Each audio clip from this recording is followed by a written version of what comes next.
투자의 기술입니다. 토마토 투자클럽 마제스터 전문가 만나보시죠. 전문가님 어서 오십시오. 네, 안녕하세요. 안녕하십니까. 올 겨울에는 정말 여러 얘기들이 많습니다. 산타랠리가 없어서 이 파월 연준 의장이 산타가 되기 싫었다 이런 얘기들도 있고요. 또 산타 할아버지한테 어떤 어린이가 소원을 빌었는데 2년 전으로 돌아갔으면 좋겠어요 라고 소원을 빌었다고 합니다. 그때 정말 잘 살 수 있었을 텐데 못 사서요 이렇게 했더니 주가를 곧바로 2년 전으로 되돌려줬다는 그런 또 우스갯소리도 나오더라고요. 그만큼 좀 허무하기도 합니다. 지난 2년 동안 쌓아 올렸던 것들이 좀 무너지는 그런 흐름이 올해였는데 오늘은 어떤 한마디로 정리해 볼까요?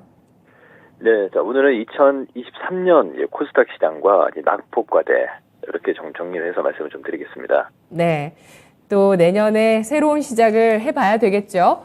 1월 효과에는 코스닥이 강세를 전통적으로 보입니다. 그러면서 2월 들어가면서 1분기 효과 했을 때는 코스닥에서 코스피로 매기가 확산되고 4월까지 수익률 상승이 전개되는 게 일반적인 흐름인데요. 그런데 내년에는 일단 좀 전망 자체가 좋지 않죠? 코스닥은 주목해 볼 만할까요?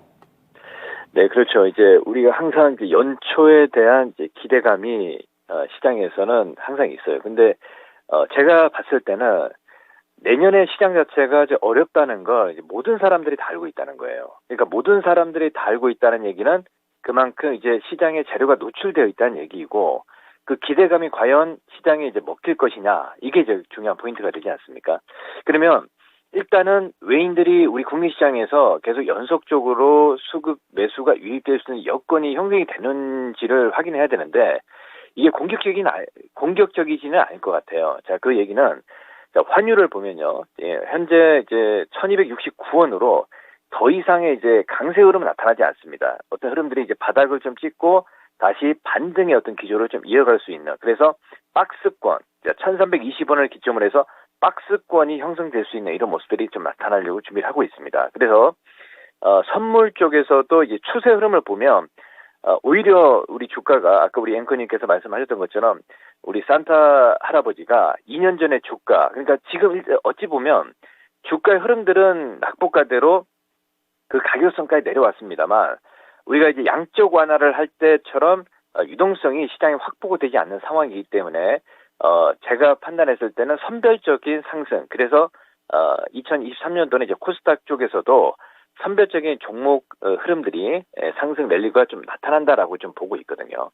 그러면 지수를 보면 지금 현재 코스피 시장과 코스닥 시장을 봤을 때 코스피 시장이 2262포인트 선이에요. 우리가 이제 월봉상 흐름들을 보게 되면 2020년도에 저점이 1439포인트에서 3300포인트까지 갔었죠. 그리고 어떻게 보면 지금은 약간 중간 중심선 레벨에 위치해 있는 상황이거든요.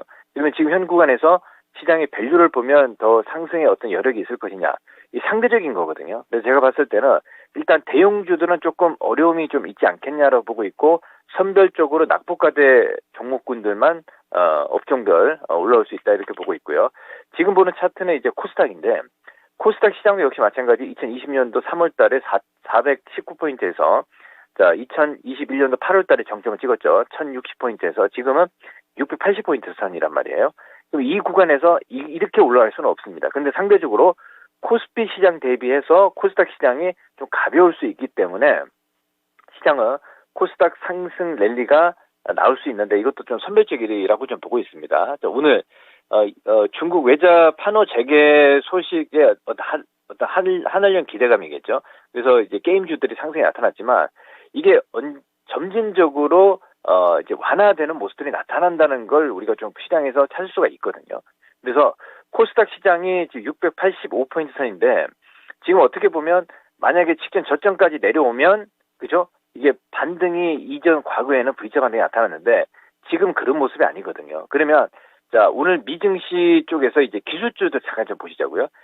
자, 오늘 미증시 나스닥 시장에서 다 빠졌습니다만 테슬라가 반등이 나왔습니다. 이 얘기는 무슨 얘기냐면 어제 테슬라가 10% 이상의 시장에 급락이 나왔거든요.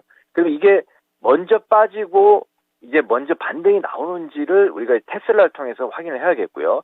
근데 그 이외에 테크 기업들, 뭐 애플이라든지 마이크로소프트, 자, 아마존닷컴이라든지 알파벳 C, 알파벳 A 뭐 TSMC라든지 다 종목들이 조금 더 조정 자리가 좀 남아있는 건 사실입니다.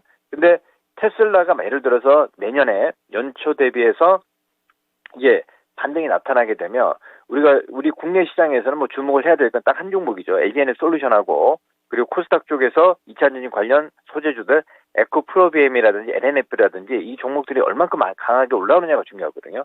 근데 제가 판단했을 때는 이게 낙폭과대로 LG에너지 솔루션은 이제 지금은 매수 타점이 왔다라고 보이고 있는데 이게 공격적으로 정고점 넘어가지는 저는 않을 거라 보고 있습니다. 그래서 지금 현 구간에서 만약에 분할 매수 관점으로 지난 화요일 시간에 말씀을 좀 드렸지만 목표치를 한 10에서 15% 정도의 수익 목표를 충분히 나올 수 있는 자리다. 이렇게 좀 보고 있거든요. 그리고 이게 만약에 시장의 바닥을 찍고 어떤 상승의 터닝 포인트를 만드는 어떤 기폭제 역할을 하게 되면 여기서 종목 랠리 나오지 않아요. 그래서 코스닥 쪽에서 오늘 보게 되면 하나님의 기대감은 예를 들어서 이제 카카오 게임즈라든지 그렇죠. 뭐 넷마블이라든지 우리가 중국 외자 판호 재개에 대한 기대감이 나타나고 있거든요. 그래서 지금 이 종목군들의 상승 흐름이 나왔다는 얘기는 지금은 시장이 내년 2023년도 종목이 이 대형주를 필두로 간 장면이 아니다라는 거예요. 그래서 종목 정세도 코스닥 쪽에서 나올 수 있다. 이렇게 좀 판단을 좀 하고 있고 그리고 지난 시간에 말씀을 좀 드렸던 우리 바이오 제약주들도 보게 되면 이제 셀트리온 제약 같은 경우도 눌림 누목이 나온다고 말씀 좀 드렸거든요. 그래서 오늘도 어제도 빠지고 이제 배당권리락 이후에 오늘도 빠지는 모습이 나타나면 이제 거래 바닥이 나올 때 바이오 제약주들도 관심을 가지고 이제 매매 포인트 여전히 저는 종목 장세는 유효한 뷰다 이렇게 말씀을 정리를 해서 드리겠습니다. 네. 트레이딩 가능한 종목군들 모멘텀이 있는 쪽이 아니더라도 악재가 놓여 있는 쪽에서도 가능한 종목으로 LG 에너지 솔루션 꼽아주셨습니다. 반등의 폭을 넓게만 보지 않는다면 충분히 진입 가능한 구간이라고 보셨는데 11월 고점 대비해서 지금까지 주가가 30% 하락하긴 했습니다. 뭐 이렇게 한 달 반 정도 만에 많이 빠지긴 빠졌는데 테슬라 바닥 확인 안 하고 진입해도 괜찮을까요? 자, 지난번에 이제 말씀을 좀 드렸는데, 테슬라가 이제 바닥이냐, 아니면 조금 더 빠질 수 있느냐, 지금 뭐 여러 가지 얘기들이 많이 나오고 있습니다만은, 제가 봤을 때는 테슬라가 어제 마감은 11% 빠졌거든요. 오늘은 이제 3% 올라왔습니다. 그래서 제가 봤을 때는 여기서 한 5에서 10% 빠진다 하더라도, 우리 국내 시장 LG에너지 솔루션 같은 경우는 이제 기관들 매도가 이제 국매도는 이제 끝자락에 와 있는 자리이기 때문에, 거의 오지 않았냐. 물론 주가는 예측은 하는 거 아닙니다만, 제가 보는 그동안에 이제 LG에너지 솔루션만 봤을 때, 매수 자리를 지난 7월 달에 전저점이 깨졌을 때 35만원, 40만 이하에서는 그냥 묻지도 따지도 말고 매수하자 말씀을 좀 드렸고요. 그리고 60만원 이상에서, 고점이다. 더 갈 수 없다는 말씀을 좀 드렸거든요. 그래서 지금 현재 어떤 그 LG에너지 솔루션 F는 테슬라가 저는, 지금 테크 기업들 중에서 먼저 지금 과매도 국면에 왔다라고 좀 보고 있거든요. 그래서 지금 현재 구간에서는 물론 이제 LG에너지 솔루션은 지금부터 테슬라가 이제 거의 바닥에 와 있는 상황이기 때문에 제가 봤을 때는 매수 가능하다 이렇게 좀 정리를 좀 해드리도록 하겠습니다. 그래도 리스크가 있기 때문에 전략 차원에서 그러면 손절가를 한번 좀 잡아보도록 할까요? 자, 손절 가격, 그쵸. 전략 차원의 손절 가격은 저는 만약에 이게 낙폭과대는 거의 손절 가격은 이게 좀 의미가 있나 생각이 드는데요. 예를 들어서 이 진입 가격이 굉장히 중요한데 지금 현재 구간에서 손절 가격을 잡는다면 한 35만 원 정도 이렇게 폭을 보고 잡아야 되지 않느냐 이렇게 좀 말씀을 좀 드리겠습니다. 네. 아래쪽으로 35만 원까지 보유해 나가고 그리고 추가적인 매수까지 좀 해 나가면서 과매도 국면에 대한 그 확신으로 들어갔을 때 수익률은 10에서 20% 정도 예상을 해주셨습니다.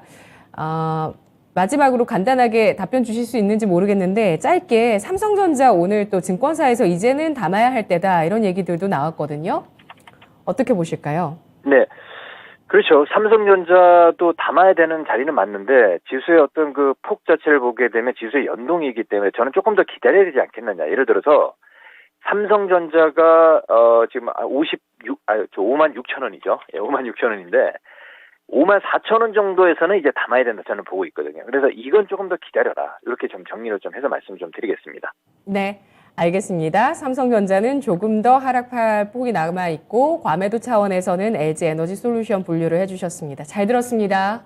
예, 감사합니다. 네, 고맙습니다. 우리 채팅창에서 배터리주에 대해서 전문가분들 의견이 다 너무 상반되다 보니까 아리송합니다. 결과는 시간이 지나고 보면 알 수 있겠죠. 견해가 너무들 배터리주에 대해서 다르군요. 라는 의견들이 많이 올라옵니다. 지금까지 투자 판단에 도움드릴 수 있는 내용들 알아봤고요. 다만 주가의 상승과 하락을 보장하지 않는다는 점 유의하시면서 투자해 나가시면 좋겠습니다. 양대지수 0.8% 내외 하락입니다. 개장 함께 해주셔서 감사하고요. 새해 첫날 뵙겠습니다. 고맙습니다.